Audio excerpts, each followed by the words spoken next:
और प्रथम भगति संतन कर संगा।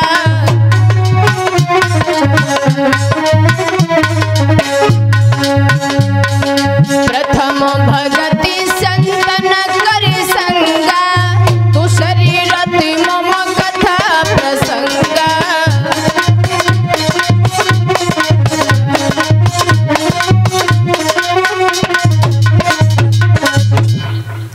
भक्ति है संतों का संग, ये भी एक भक्ति है।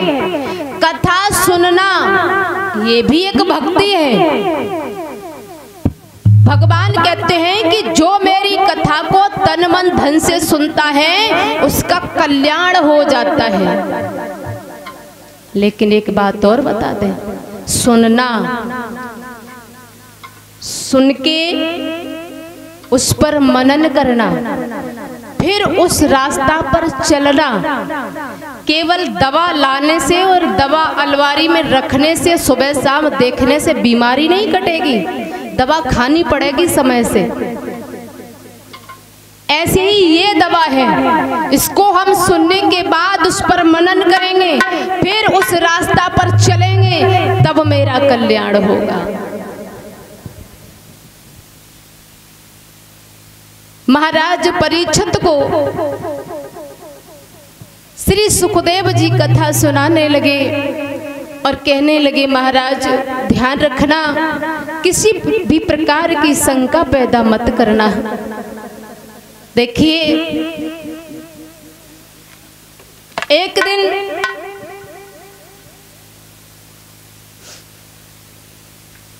महाराज विष्णु के दरवाजे पर जय और विजय पहुंच जाते हैं। जय और विजय जो है महाराज विष्णु के दरवाजे पर पहरेदारी कर रहे होते हैं। उस समय सनत कुमार वहां पर पहुंच गए हैं और जैसे ही सनक सनंदन सनत कुमार ये जब ऋषि पहुंचे तो उन जय और विजय से कहा, भैया क्या मैं अंदर जा सकता हूं भगवान से मिलने? बोले नहीं। बोले क्यों? क्योंकि भगवान विष्णु का आदेश है, उनके बगैर, उनके बिना परमिशन के कोई अंदर नहीं जा सकता है। संतगण कहने लगे, भैया महात्माओं को कहीं परमिशन की जरूरत नहीं होती है, महात्मा तो मिलने जा सकते हैं। लेकिन एक बात और बता दें, एक महात्मा होते हैं और एक महात्मा होते हैं।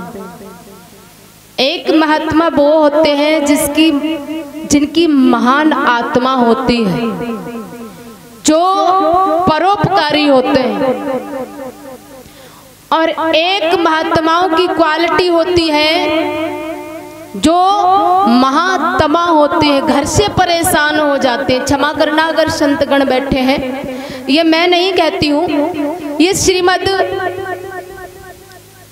रामचरित में लिखा है तुलसीदास जी ने। वो कहते हैं कि नार मुई घर संपत्ति नासी और मूढ़ी मुड़ाए भये सन्यासी। घर की पत्नी मर जाए, बच्चे घर का धन समाप्त कर दे या खुद कर दे, घर खाली हो जाए तो पीले वस्त्र रंगने के अलावा कोई रास्ता नहीं दिखता है। फिर भी भगवान क्षमा कर देते हैं, कहते कोई बात नहीं, अंत संभल गया तो सब संभल गया। कम से कम बिगड़ने के बाद में अंत में तूने मेरी शरण तो ली। पीले वस्त्रों को धारण कर लिया, भगवान की रास्ता पर चलने लगे। कहते हैं अब इसमें आनंद है। वृंदावन में कहीं खाना पर रोक टोक नहीं है, कुछ ले जाओ तो भी ठीक, ना ले जाओ तो भी ठीक। लेकिन जब परेशान हैं तो गलियों में घूमते हैं, कहते हैं कि जो दे दे उसका भी भला, जो ना दे उसका भी भला है। क्योंकि भगवान के नाम पर तो सुख ही सुख है, वहां कष्ट नहीं है।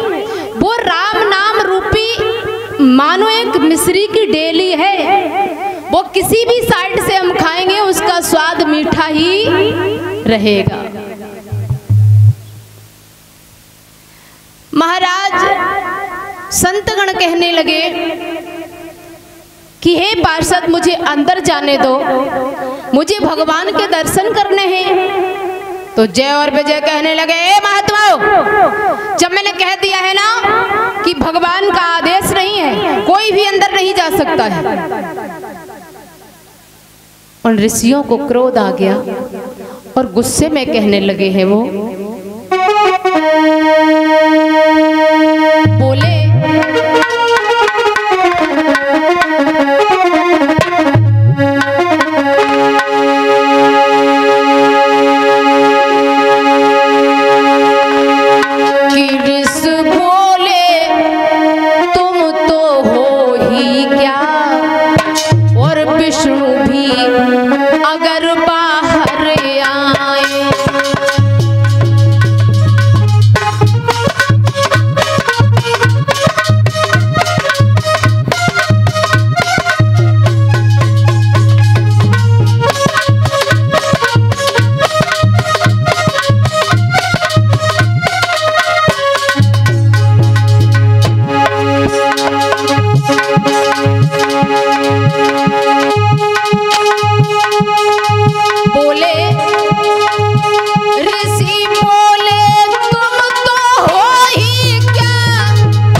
ऋषियों ने कि तुम्हें इतना घमंड है भगवान विष्णु के दरवाजे के पार्षद हो, तो तुम्हें लग रहा है कि विष्णु भगवान हम ही बन गए।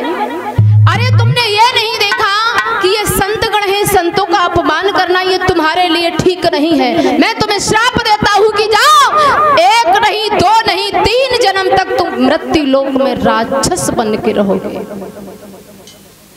जैसे ही श्राप दिया वो जय और विजय चरणों में गिर पड़े, क्षमा याचना मांगने लगे, महाराज हमसे गलती हो गई।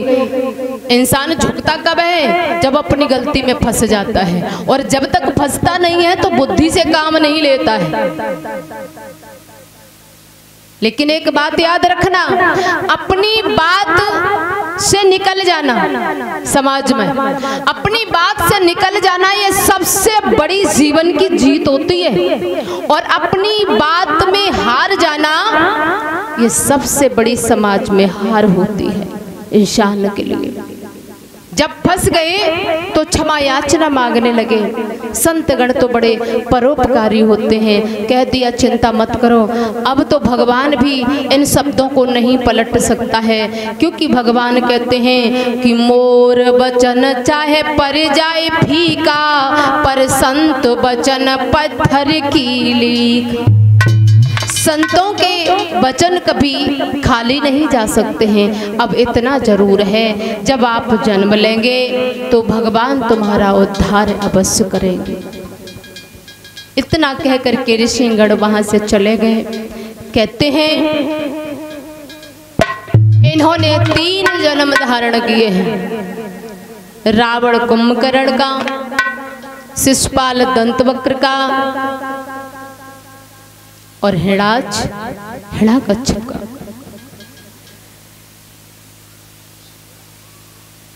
कहा जाता है गलती करने के बाद फिर पछताए होत का, जब चिड़िया चुंग गई खेत।